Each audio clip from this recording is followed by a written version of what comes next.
Welcome, viewers and listeners, and thank you for joining us here on The Level Set on Mix 99.5 FM, the heart and soul of St. Louis. I'm in the Zoom studio with Larry Fields, attorney extraordinaire, Gerald Christmas, attorney extraordinaire. Mike Jones has joined us, and we are going to jump right into today's news, man. All of us are aware that board president, St. Louis Board of Aldermen President Louis Reed, Alderman Jeffrey Boyd, and former Alderman John Muhammad were indicted today federally on charges of corruption. And we have been talking about what that means now, what it means going forward. I'd just like to get you all's initial reactions and thoughts to that news here in St. Louis. I think, Greg, we all are concerned about this and shocked. We knew that Alderman Muhammad had forecasted this was going to occur when he resigned 3 weeks ago. You knew at that point that there was an indictment coming. I didn't expect that it would entail the president of the Board of Aldermen and another alderman, Jeffrey Boyd. And I really hate the visual of that, because all the text that I've been receiving is that headline with all three of their pictures. And for us, that is a direct attack on Black leadership. You know, we all carry that burden. When we walk in the courtroom as Black attorneys, we have all the Black attorneys on our back. And so it hurts our credibility as a community. And I believe they will also question Black voters when they think about whether or not to elect us to positions. So I think it's going to be problematic in a lot of ways. And it's very serious and it's very troubling right now, especially for me. Very troubling. Yeah, it is serious. Before I come to you, Larry and Mike, I was looking at a broadcast not long ago, and the sentencing possibilities, man, the maximums for each. I think for Board President Reed, 35 years possible sentence. I think for Jeffrey Boyd, 55 years possible sentence. And for former Alderman Muhammad, 15 years possible sentence. I don't think that they're going to be sentenced that way, but it remains to be seen. But yeah, it's serious enough that we have to pay attention to it. Larry and Mike, I know you all had some thoughts. Yeah, I would just, you know what, I'm always torn in situations like this. I agree with Gerald's sentiment on one hand that we carry the collective burden. Although my sense is right now that you got to be of a certain age to feel that collective burden, and I don't know how far down the age stream it goes, but I think we got to equivocate about that. We can be mindful of it, always ought to, but you don't have to own anybody else's mistakes. You know, and that one of the things that we got to do is also have the ability to move past whatever somebody else messes up. And that's a load I ain't picking up. That's a case you can't give me. Okay. Yeah. And I'm not gonna let you give it to me, even though on one side I'm trying to carry myself in a way that I don't ever put another brother or sister in a compromised position, but I'm not gonna let anybody Black compromise me.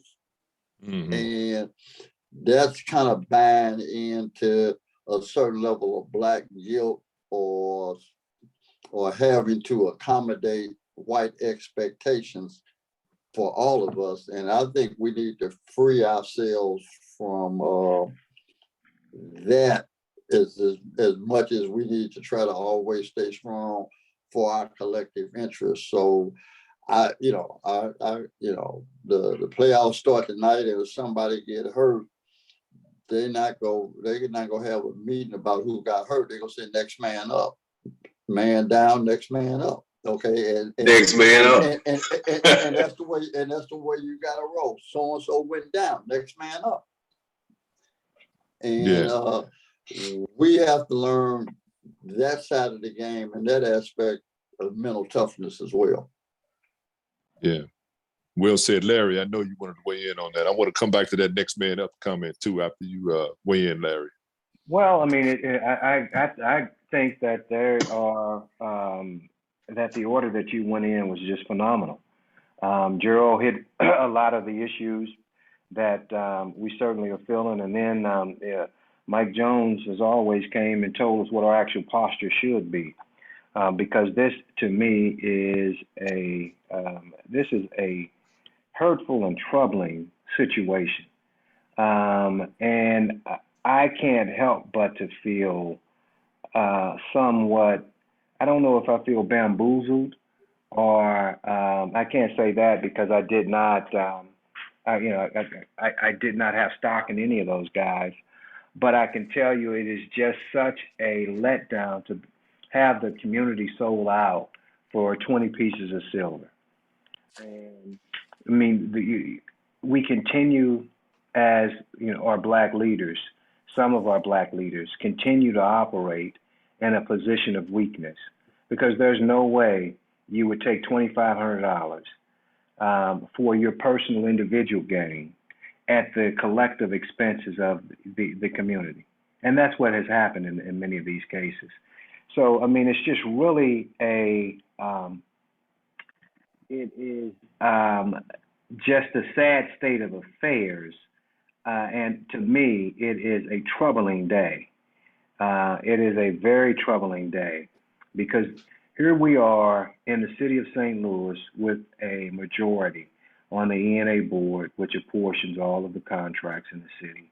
We have the mayor, and we continue to operate as if we are not in control as a community. It's the same thing that happens in a lot of these black school districts.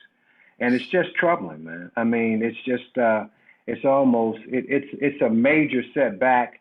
But when it's just what you do. I mean, we're in a long-term series, so we don't have long to lament it. But it is a setback, and it's troubling, and we've got to figure out how to get out of this. You point something out, and Mike, you said it, man. The next man up. That aspect of this, to me, is something we have to pay attention to, because I don't know procedurally what triggers come into play if, for example, the president of the Board of Aldermen, who is one of the 3 members of the Board of Estimate and Apportionment, becomes unable to perform in that capacity. Who is the next person up? Mike, I believe you said it goes by seniority on the board. Well, that would have been Jeffrey Boyd, who's also indicted. So it becomes important to know who is the next man up or woman up, who would be in that position if he cannot perform, if he cannot execute, because the budget, as you said, Larry, is there to be executed. It has not been voted on yet. I don't think it has been approved for the city to function, in its daily business, contracts included. And then there are other aspects of this year's budget that could be important to a lot of people. So it's a lot at stake with that, man. That's something to pay attention to. Mike, you were getting ready to weigh in. No, I just said, as I remember the protocol, if the president leaves for whatever reason, then the vice president, who is usually the senior Democratic alderman, assumes the chair. And then there is a race at the first general election, and it could be an August general election, November, for the remainder of the unexpired term. I don't know who the vice president of the Board of Aldermen is now. Like I said, usually that person is the senior alderman, and if that happens to be Jeffrey Boyd, then obviously you got a whole different set of circumstances. Yeah. And literally, it's been so long for me, I don't remember what would happen if the vice president was unable to assume office. Right. But It follows the chain of seniority. Huh? Yeah. It follows the chain of seniority. So yeah, I would say that the board would select whoever was going to be the next president of the Board of Aldermen for that expired term. So it'll be a member of the Board of Aldermen. I would assume. Okay, we shall soon see. Mayor Jones was unavailable to comment today because she tested positive for COVID. At some point, I'm sure she's going to weigh in. But there's another aspect of this that I want to point out too. It's also a cautionary tale, man, for others who are in public life and public service, man. The way these three got caught up was by interacting with what turned out to be an FBI informant, a federal informant. The guy that was doing these favors for them and soliciting favors in return was wearing a wire and walking them straight down the path of indictment land. Anytime you're in public service and public life, man, and people are coming at you with offers for quid pro quo, you do this for me, I'll do that for you. You need to be paying attention, man. Mike, you referenced a classic scene in the Godfather movie. What'd you say? Where the guy was promising Don Corleone that, you know, if you do this thing with me, I can guarantee you $1 million. What did Don Corleone say? What did I do to earn this generosity? I don't even know you, man. Why you hooking me up, right? Right. If somebody is hooking you up, man, pay attention. Do the right thing first of all, and then pay attention to what the hell you're doing.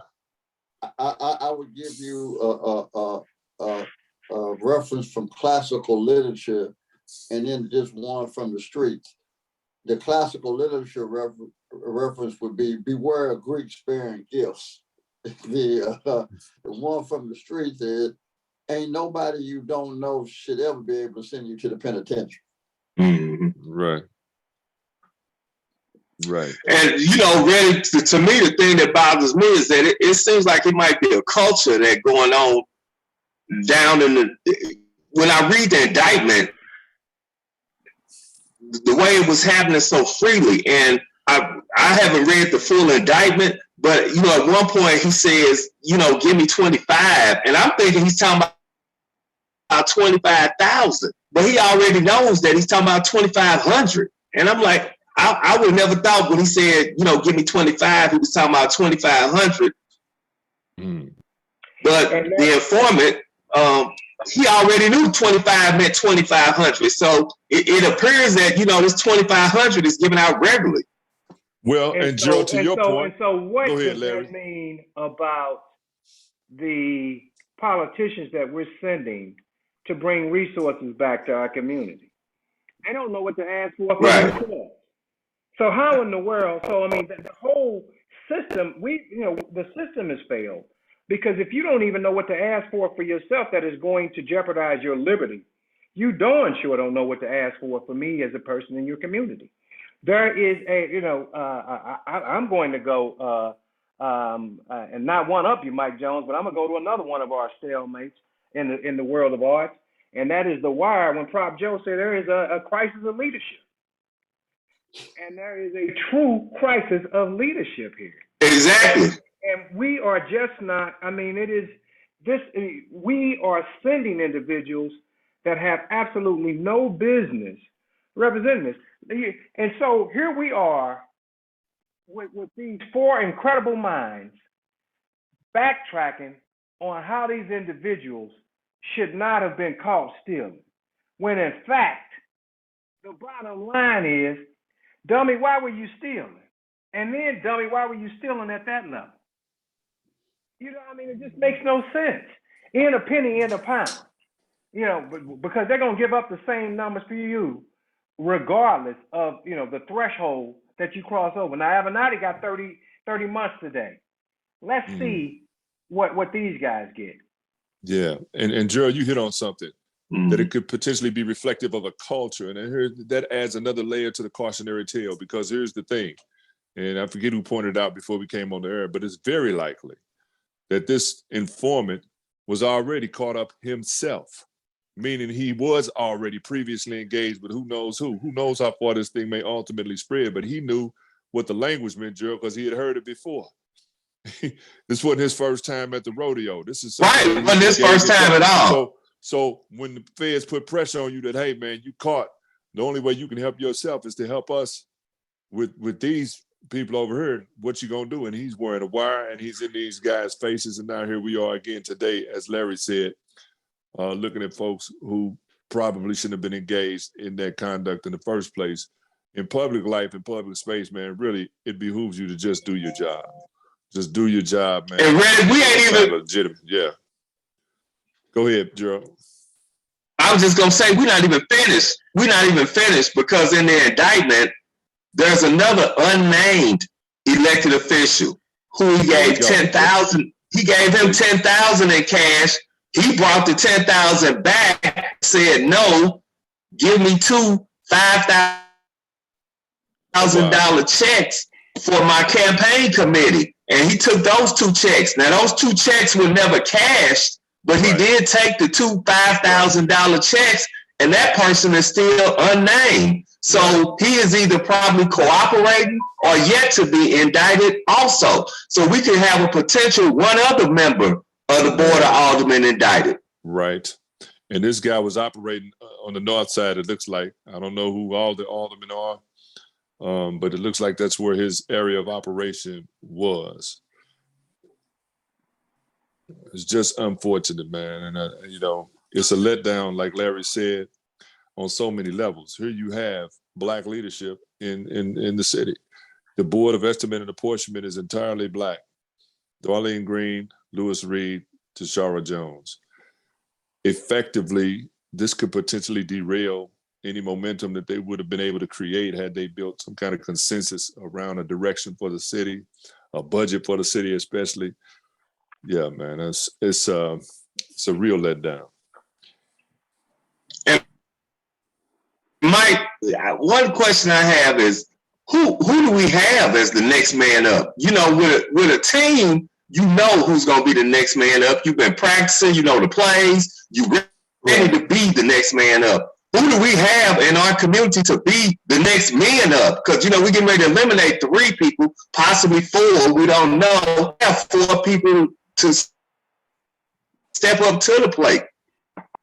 Well, at least on one half of it, the Board of Aldermen is being reduced by 50%. So, so in theory, you won't have as many people. So maybe the replacement issue for them is not literally the issue that it would have been if we were still at 28. I think the Black community is really caught in the same negative dynamic as the larger St. Louis community. This is a region that is not grown. It really, people talk about it hasn't grown in the last 30, 40 years. It really hasn't grown in the last 100 years. It has shrunk relative to the size of the country that is 4 times as big as it was 100 years ago. And the St. Louis region is maybe 60% of what it was 100 years ago. So while, yeah, in theory that's bigger, but relative to the rest of the country, it's really shrinking. So the real question is, where does the talent pool come from? And I would have you think of it like this: if you got a little small private high school or rural high school, or you might get, unless you're a hell of a recruiter, you might get lucky and every 10 or 12 years have an excellent team because you just so happen to get a critical mass of players that you can coach up. But if I'm the coach at a high school with 1,500 to 2,000 kids in it, I guarantee you I can have an outstanding team every year if I can coach it all. Because with that many kids, there's always going to be a critical mass of athletes that I ought to be able to get to want to play basketball for me. So the real question here is, our well at the talent level, because of our shrinking population, is drying up. If it hasn't dried up, you're talking about who's on the board of aldermen in 2022. And St. Louis is a city of 300,000 people, a little less. In 1981, when I was on the board of aldermen, the city was still around 450,000 people. Okay. And on that board of aldermen at the same time was me, Vervis Jones, Wayman Smith, Mike and Steve Roberts, Freeman Bosley Sr. I mean, but we were all products of a city of 800,000 people, because that's how many people were in St. Louis when we were born. There were 10 public high schools. So the reality is there were 14,000 people in the 21st ward, I think, when I got elected alderman.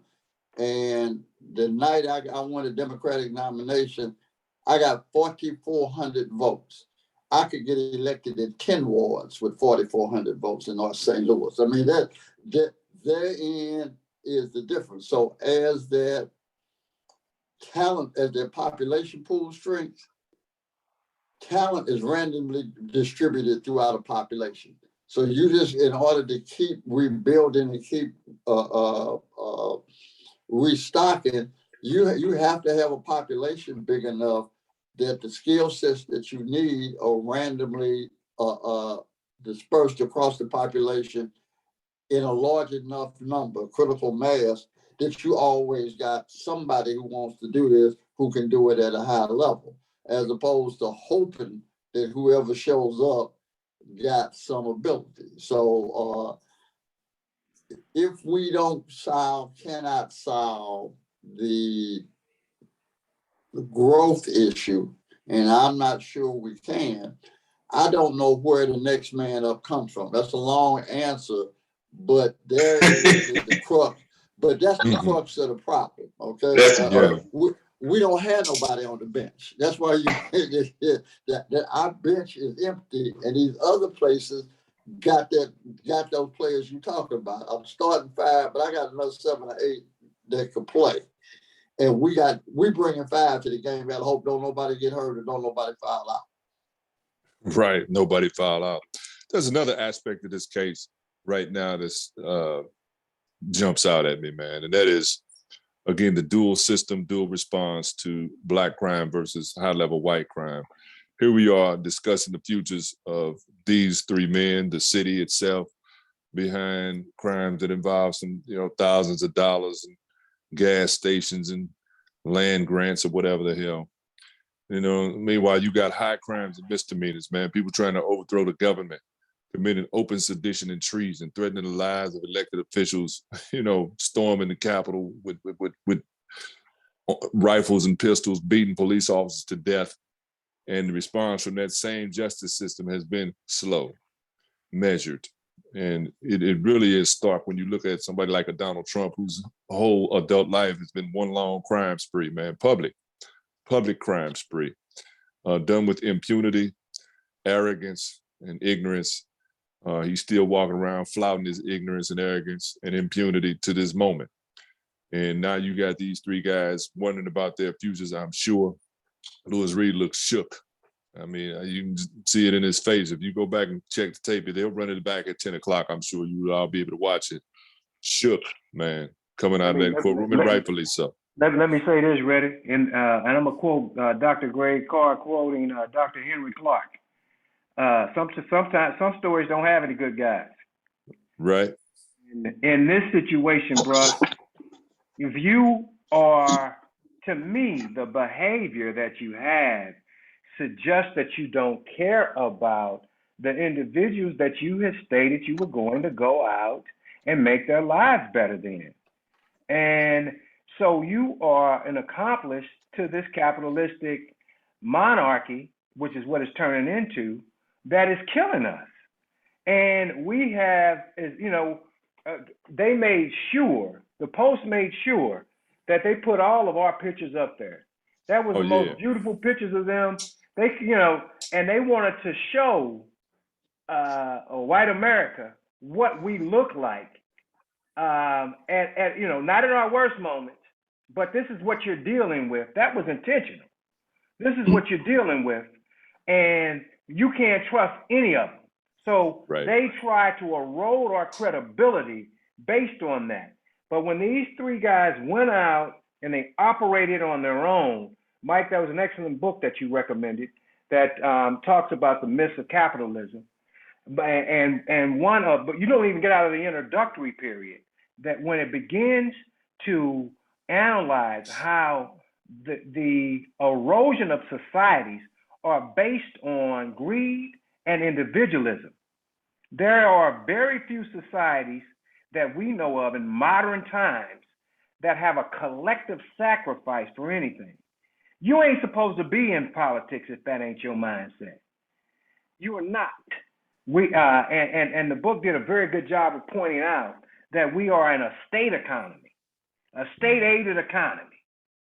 So your job in a state-aided economy, if you're a politician, is to go and fight for the resources to come back to your community. And you're out here shucking and jiving over $2,500. And we have to deal with the trauma of watching you be persecuted in an unjust system because of your greed. Mm-hmm. Yeah, no, agreed. I think accountability is something we all stand for and have stood for consistently over the course of our adult and professional lives. Just pointing out the stark contrast in the systemic response to our quote unquote crime versus other quote unquote crime. Yeah. Really, I want to do an improvisation of what Larry just said. Mm-hmm. It's one of the things that has happened to us post-civil rights, the consequences of our success in civil rights, is we have become too American.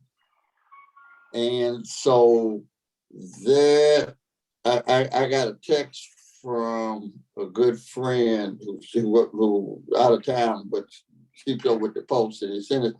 He said, in his text, he said, I know their mothers told them what our mothers told us. You can't do what everybody else does. Now, there was a time that part of the acculturation, socialization, maturation, rite of passage of going from childhood to adulthood as a Black man, Black woman, but particularly a Black man, you know it's different for you. So whatever it is, you can't say, well, the white boys got away. Well, I know they're going to get away with it. So the real question is, what am I going to have to do to be okay? And I can't use their standard to figure out how I'm going to be okay. Now, that was an internal, that was imprinted on Black boys, okay? And it didn't make no difference what you did or how high you got. You always understood that there was two sets of rules. And, the way I would describe it, white guys playing at home, you always playing on the road, okay? So you ain't gonna get no calls from the referee, and the crowd is hostile. But you got to try to win. You got to figure out how to win the game. Mm-hmm. We now think collectively, we as a people kind of think we just like them. We Americans. We can do this, we can do that. And we come up short every time we deceive ourselves into to thinking that somehow we are Americans. Larry, I know your affinity for the Old Testament, and I came upon this, and my mother named me Michael, but she could have named me Gresham. Now, okay, I see Larry shaking his head. For everybody else in the audience, Gresham was the name Moses gave his first son. And Gresham in Hebrew or native language stands for stranger in a strange land. And literally, that's who we are. And it's internalizing that. And then working from there that helps you be okay. Wow. I think you just Yeah. brought it home early. We can go ahead and shut the show down now. We getting close to the break. Hey, we're getting close to the break, I think, aren't we? No, we got a couple minutes, but that is it. Yeah. Yeah. That is it. These guys that came to a culture and to spirits that were beneath them. Now that same culture and spirit is going to control their destiny. And that is, I mean, and they don't understand that they are, that they, as Mike, I can't add anything to that. Let's just move on. Mike summarized it already. But literally, Mike, Gerald, literally, I walked into somebody. And let's say this. Go ahead. These guys are innocent until proven guilty. Wink, Right. wink, wink, because we know the feds don't come. You know, and let me say this while we're talking about this: free Brittany Griner. Yeah. Yeah. But Right.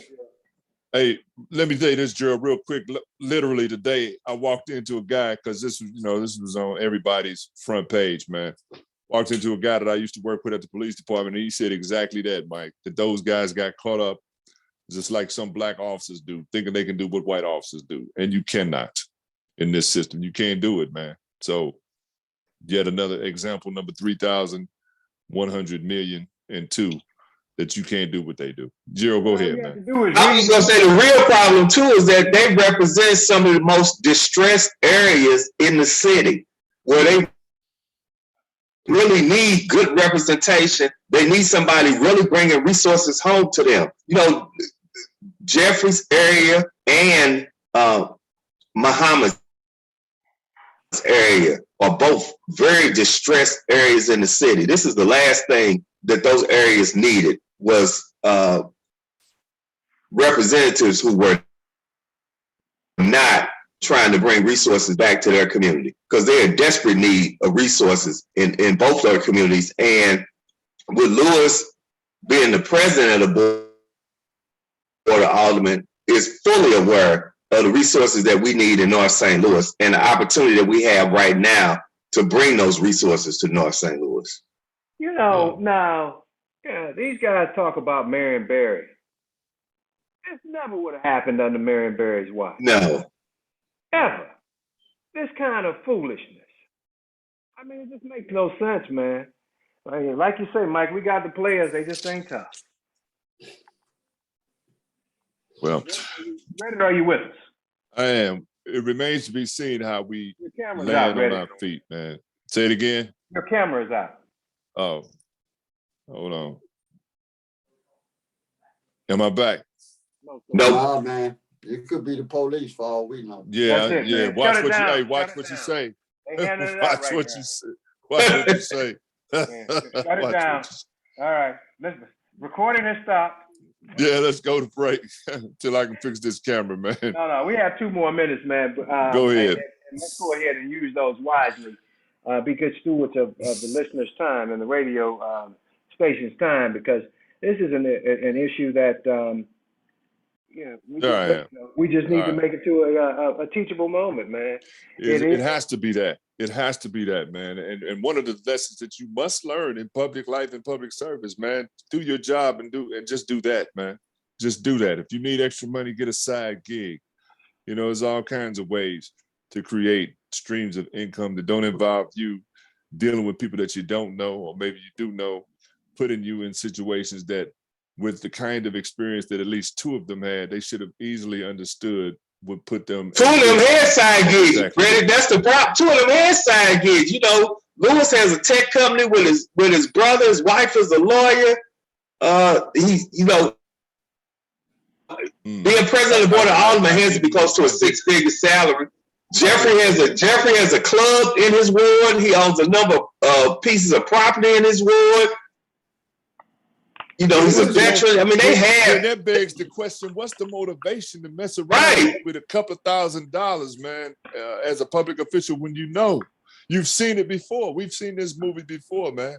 Any public official that you can go back to for the most part, a name that has been indicted has something to do with bribery or misappropriation of your authority in exchange for some good or service. Mike, you were getting ready to weigh in. I was just gonna say,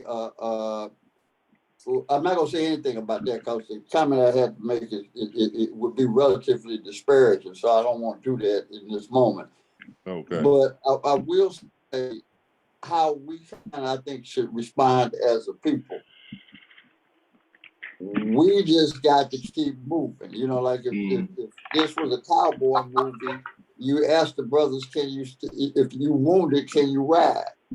Okay, if you can ride, you can stay with us. When you can't ride, we got to leave because we got somebody chasing us and we can't afford to stay here and deal with your stuff because we got places we got to go. So we have to learn to leave casualties. We spend way too much time as a people trying to administer to the fallen, okay? If we look at ourselves as this kind of existential struggle in America is the equivalent of being in combat, you're just gonna have to accept the level of casualties and keep on stepping. Gotta have that Michael Cooper attitude. When Dr. Right. J dumped on him on the side of the baseline, a play that we will see perpetuitously. You know what he did next? Took the ball out of bounds and went up court. Right. That's all you can do. That's all you do. Keep going. And we got to develop that mental toughness. No, I ain't got to explain it to white folks. Y'all, we got one day to talk about Will Smith and Chris Rock, and that's all the time we go get that shit. Okay. Right. Which was too much time, that, right? I'm done with it. It means it is like the Celtics and the Warriors play their first game tonight. Here's what we know gonna happen. Somebody gonna lose their game. But what both teams gonna do is shower, go to dinner, and get ready for the next one. The winner and the loser go. If they think about it, they won't think about it longer than a couple hours. Okay. And after that, their mind is focused on where I gotta go next. What do we have to do next? And that's the kind of mentality we have to develop. You know, somebody went down. Okay, well, the question is, can he play? No. Well, then we ain't got nothing to talk about. Right. I mean, literally, if you in the game, we got something to talk about. If you ain't in the game no more, no matter why you ain't in the game, what you want me to do about that? Yeah. On that note, let's go to break and come back on the other side and finish our discussion. Thank you for staying with us. Welcome back, viewers and listeners, and thank you for staying with us here on the Level Set on Mix 99.5 Heart and Soul St. Louis. We're talking about the events of the day here in St. Louis with the president of the Board of Aldermen, Alderman Jeffrey Boyd, and former Alderman John Muhammad, all indicted in federal court today. I think they were arraigned this afternoon. And we're discussing now the direction going forward. We don't know, who will assume these positions if, in fact, they are ultimately convicted or plead to the crimes they've been accused of. Those seats will necessarily need to be replaced. I don't know how that figures into the scheme of restructuring after alderman automatic regions or eliminated. I think they're going to be cut in half. The number of aldermanic districts are going to be cut in half. I don't know how that comes into play. All of those questions remain to be answered, man. And, we'll see how this unfolds. But like you said, Mike, I'm in agreement with you. I don't internalize this as, a collective failure of ours. These were the decisions of three individuals that could potentially impact the community collectively, but we don't need to offer up any new proof that we are all innocent of the crimes or the transgressions of others We're not a collective unit that has to answer for the mistakes of our brothers, man. And we should not have to do that. Nobody else has to do that, and we don't either.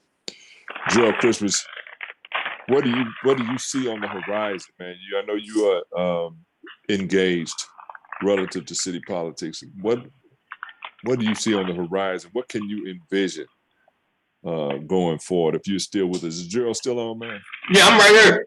Yeah, what do you envision the possibilities being, man? Do we even know anyone who's in a position to take on any of those leadership roles? In those wards, I don't know off the top of my head. You know, generally, a lot of times they'll defer to the committee people. I know in John's ward. You froze up on the screen, Gerald. Larry, Mike, I would ask you all the same question while Gerald. Oh, here you are. You back. Go ahead. Gerald, we have some technical difficulties. While we're getting JT's connection together, Mike just gave us a summary as to how this happens, how politically this happens. I think we need to share that. Well, we all here Greeks, so Black Greeks.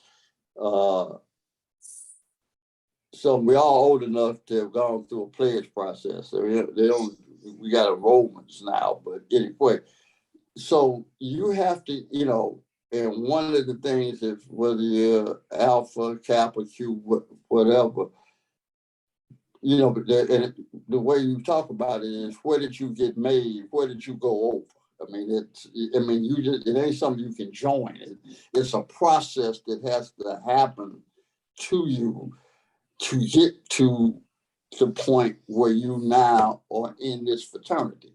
And you can't get out the fraternity, by the way, just for people who don't know that. Once you're in, there ain't no X anything. You're either active or inactive, but it's not. Politics used to be the same way. That politics, if you really, and I saw the back end of that as a young man, but if you really wanted to know how politics worked historically in urban areas that were vibrant, and when I was a boy and a young man getting into politics, St. Louis still was that kind of city politically. It was because everybody in it, black and white, was in the game. For using I was in Las Vegas last week and went to the Mob Museum. We were all in the same racket. And so everybody in it kind of looked out for everybody else, particularly if you were younger, looked like you had some talent, could make the way up. Now, you think the old guys are in your way and you ain't getting there fast enough, but having to go through them the way you got to go through older cats is all the toughening up, the smartness you learn and the lessons that you need to learn so that when you get there, and there would be people that tell you, no, you don't need to go down there. Just like you used to hear when you was a kid growing up, say, this ain't for y'all. So there were buffers. There was a process that allowed you to develop and mature to give you the chance to become that guy. Now, everybody wants to be that guy, but you don't walk in like that. Sometimes you do, but very rarely. And even if you're that good physically, you have to learn what that means at an intellectual, emotional, psychological level. And all of that's broken down now. So if you're a young man, young woman, you don't get to see older people doing what you have been successfully doing, what you think you want to do.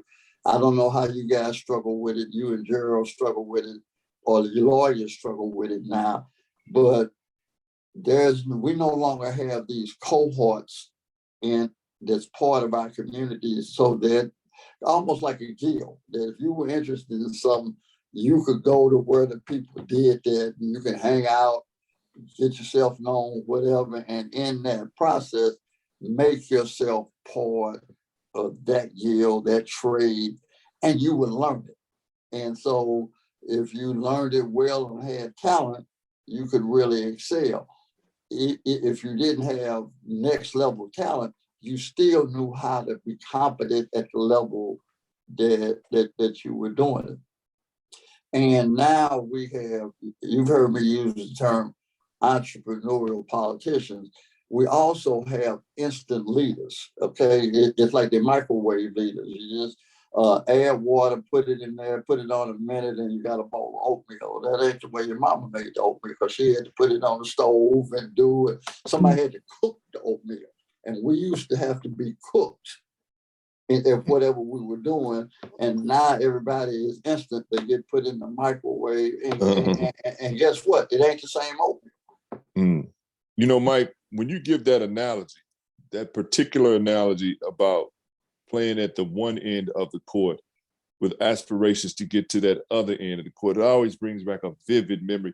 It's so spot on, man. I can almost see myself, see the court at Heman Park, Eastgate Park, Jackson Park, any of those parks where, right at that stage where I'm starting to develop as a player, but I'm not quite, you know, the older guys are down on that end. I want to get down there and see what's what. By way of your analogy, there is no end of the court like that right now for our developing politicians and leaders. But there is no other end of the court to go down to be developed, test yourself, learn, grow, any of those things. And it's problematic, man, for the future of the city and the region. And, you know, I don't know how you develop that in the absence of it. Gerald, you were getting ready to weigh in?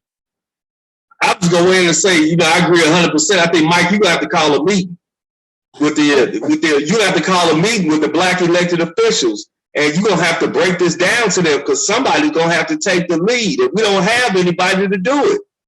And it has to be somebody like you that they respect. But Gerald, I'll say this: the most unappreciated thing in the world is unsolicited advice. Mm-hmm. So I have never not taken a call from anybody who wants to talk to me. I will not call grown folks and meddle in their business. And because nobody wants to hear from you if they didn't ask you. Everybody that wants to hear from you will find a way to call you and ask you. So and you just have to leave it, and you just have to leave it at that. Yeah. Well, like you said, Mike, one thing's for sure, we're gonna have to move on, right? Yeah. We're discussing it this evening because it's, you know, it's fresh news, it's new, it's relevant, but life will go on tomorrow morning. We'll all have to wake up and do what we have to do for ourselves and our communities, and so will everybody else, man. And you know, I hope the best for these guys, man. I don't wish suffering on anybody. You're going to be held accountable for your mistakes in most instances if you're a Black man in America. So, you know. Wait a minute. We monitor this process so they're not treated unfairly. We know the system at least lies. It states that it's going that it guarantees certain benchmarks and check marks and boxes. And I think that they're entitled to that, but at the same time, they need to be held responsible for the trauma that they've caused. If, in fact, this indictment is true and these things did occur, they need to be held responsible, but we do not throw away our people, in my opinion.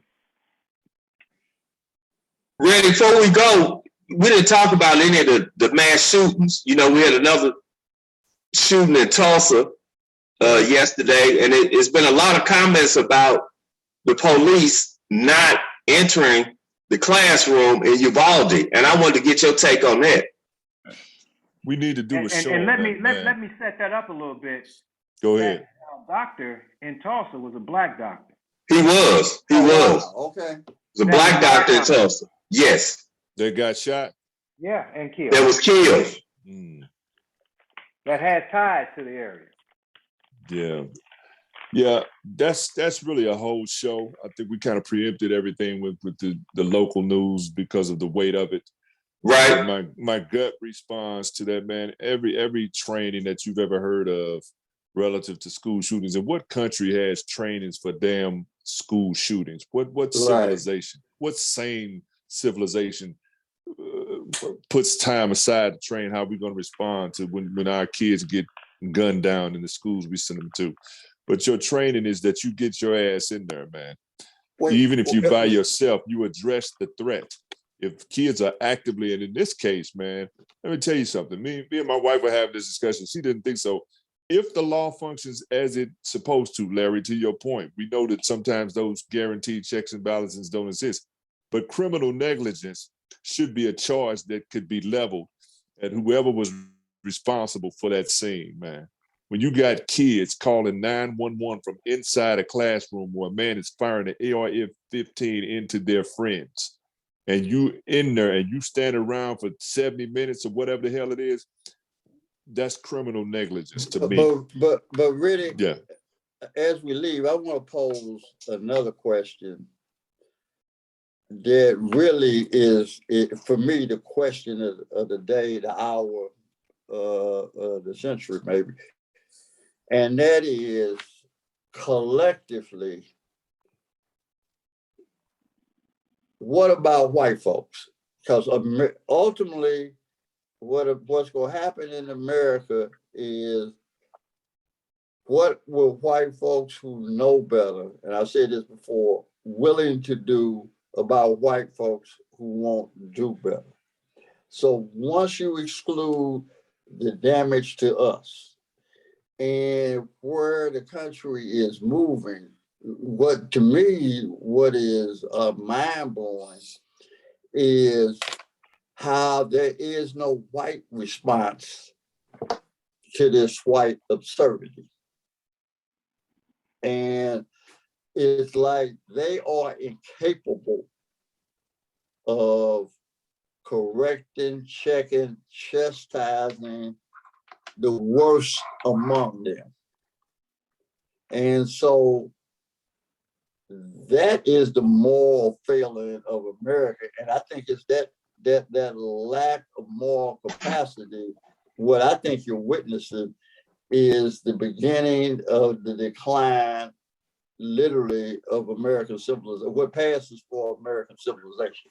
I think that we will all be gone, but the American story is going to be a pimple on an elephant's ass relative to history, because if the best white America can do is Josh Hawley or Donald Trump or Mitch McConnell, that's the trailer park, okay?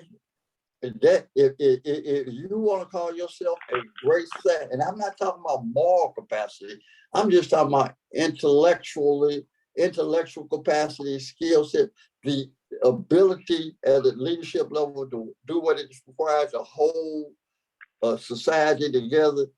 If you would let the most ignorant people in this country define what is the driver and the reality, then you have already, the country is done. Okay, I mean, if Marjorie Taylor Greene matters, or the boy in Florida, if those are white people that matter, then it's over with already.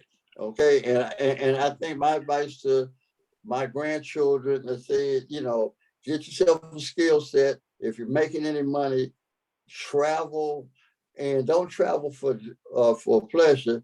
Be looking for places you might want to live. Because I literally think that there's going to come a time that the best thing for us may not be staying here. Now, all of us won't leave, because there are people who don't want to leave the master. And I've been blessed to be able to they've been over most of the world. I haven't been to Africa yet, but I'm going. And the only people that say that they would never want to live any place but America are people who ain't never been no place but America. Mm-hmm. There are a whole lot of places in the world that are way more civilized, where your quality of life would be superior to the quality of life that you have here, and the level of physical amenities would be just as good. Now, no place is a good place to be poor. So I would say you still gonna need resources, but if you got them and you young, you got to decide if you're 25 or 30 years old, do you want to be 73 in America? Or do you want to be in America that's going to exist when you become 73, which is how old I am. And that's something we ought to be talking to our kids about. And that's worth a show.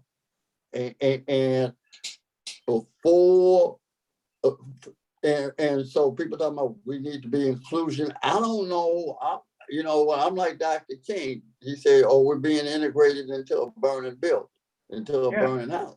We should be having the discussion. Forget whether America wants us. Do we want America? And if we want to save America, and right, you try and save America. Yeah, say that again, Larry. And I've got to, and I have got to almost quote, another good alpha man. He said, we don't need no water, let it burn. That's right. That's what I'm talking about. We don't need no water, let it burn. Because the bottom line is they're getting worse every day. Every single day they're getting worse. And you are 100% right. The leadership of this country. When was the last time, Mike? Let me ask you. From the readings that I've had over some periods, there was always this notion of time of exceptionalism in America, and America's going to make the best at this. We're going to make the best at that. This present generation of politicians don't even appear to have the vision to think that the resources could be more than what are presently at the table. So they are enlisting people to take the resources of other individuals that have, in order for them to live this American dream. Has that ever been the case? I know they did Tulsa. Know that they there was white envy and the burning of Tulsa and East St. Louis and Chicago and other areas. But by and large, this seems to be a nationalist policy. I would say this, Larry. I would say, first of all, the thing about American exceptionalism and all that, that's creation myth story. That America of Jefferson, that never existed. The real America has been much uglier, and the post-World War II era that you and I were born in and we grew up in, that's more of an apparition. That was an anomaly if you look at total American history. American life has been fairly brutal and tough for damn near everybody here.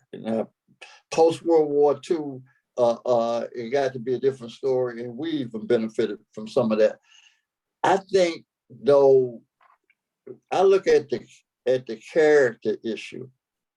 If you took World War II, George H.W. Bush, John F. Kennedy, and his older brother Joe were the sons of rich, powerful men.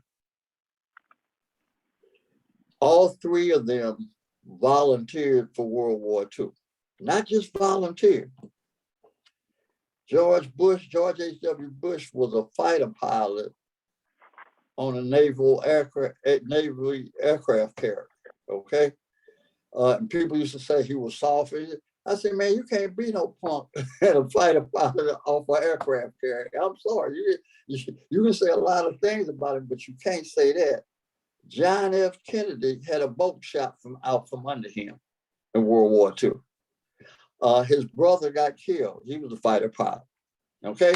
And I'm just going to give you 3 examples. They could have stayed in the States. They could have been officers that they said, we the ruling elite, the country is at war. We got a leadership obligation to lead. And their daddies didn't try to stop it. Hope their sons didn't get killed, but did nobody's daddy say you can't go? 40 years later,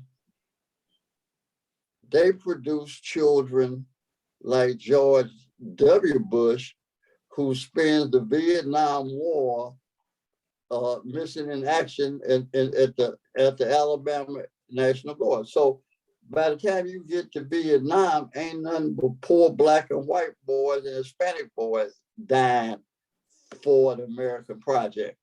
All the rich and the privileged stayed back. So if you literally, you take George Romney, Mick Romney's father, he was head of American Motors. And he said nobody should get a salary. Nobody needs to make more than $250,000 from a job. If you make some investment, that 1 year, his salary would have put him, the bonus would have put him over 250. He gave everything over 250 back. He raises a son that becomes a equity trader, and they buy companies and rape them and turn them into shells and resell them for big profits and stuff. So if you, the Rockefellers, the Carnegie, now they were robber barons. They did some terrible stuff, but they also felt the need to build library. I mean, literally, the beautiful building that we got in St. Louis, where that's the Andrew Carnegie Library. Because what he did with a lot of his money to make sure every major city had a library. The Rockefeller Foundation, that's what all that money he stole, he then turned around and turned it into the Rockefeller Foundation to try to do some things for the society that made it possible for him to become him. So what you have by a third generation in any country is this sense of privilege that's not tied to any sense of obligation. And with it comes entitlement. And my concern for us is we're now like them. Okay? Mm-hmm. We are now like them. We were never like them. Okay? But what I think you're seeing is the dissipation of the kind of character and cultural infrastructure that you need to sustain any society. Okay, not American society, just anyway. And what is the scripture? Where the leaders have no vision, the people perish. They don't say where the people have no vision. They say where the leaders have no vision, the people perish. And you look at